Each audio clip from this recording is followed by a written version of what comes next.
Gjasat për sukses në këto negociata varen edhe nga presioni që i bën të dyja palëve dhe palët njëra tjetrës. Nëse ti nuk arrin si barc i negociatave me shty edhe LDK-n sepse e ke në opcion PDK-n, ose me shty PDK-n sepse e ke në opcion koalicionin me LDK-n, ti realisht jetu kesh negociu.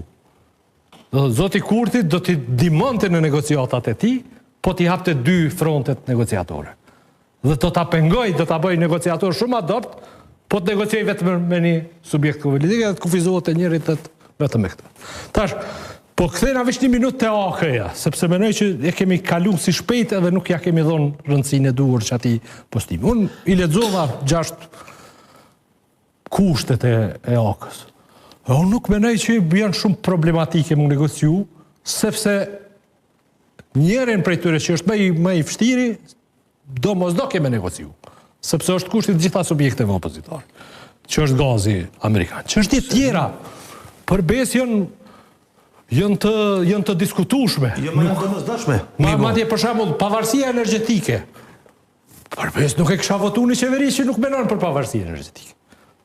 Nuk e kisha votuar as unë menoj që deputetët e VV-s do të me votu në shumicë tillë. Te pika 6 e përmendin Idit Sadriu dhe ky tjetri analiz, Fondi Emergjent për kryeqytetin, ndarja 801 miliard eurove investime kapitale për Prishtinë. Se ka harxhuar çato. Por çdo deputet që është i Prishtinës, që përfaqëson një vot Prishtinës, kjo duhet me kon kusht. Jo i AKE-s, po kjo duhet me kon, duhet me kon kusht i secili deputet edhe të VV-s, sepse sa janë 801 miliard. Janë në 1.15, 1.14 e fondeve që ka në dispozicion për investime qeveria e Kosovës, në 4 vite. Dhe ti nëse nuk ja dan investimeve në kryeqytet, 1.14 e fondeve, ti nuk jetu e meritu fare as qeverisjen që ta e. Pra, buxhetimi infrastrukturës, financimi plot, fale, a bën veç të kry, financimi plot buxhetori projekteve rrugore kapitale. Çka është kjo? Çfarë kushti jo ky? Këto janë projekte të cilat janë miratu, të cilat duhet më kry. Qose qeveria ashme nuk në gjendje me po dhe realisht janë kushte që i kry krejt ato projekte mos të merresh. Në çast leta. Mos të merresh. Pra, në shikim të parë mund të duken që janë kushtet vështira. E çfarë do të yll? Se del ti pika ti do më shtil, le të ka.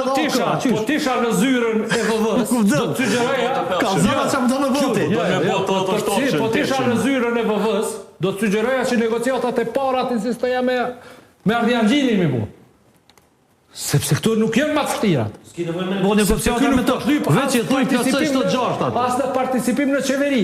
Ose i plotësoj kohë. Dhe në momentin kur ti e fiton një 7 deputetësh që të qëndron në sallë, për shkak se i e zotu për një pjesë tyre se këto dhe negocion. Pra, a është limiti 100.000 euro a 30.000 euro për të vështirë në çështje negociueshme, se ky nuk besoj që është i pa negociueshme.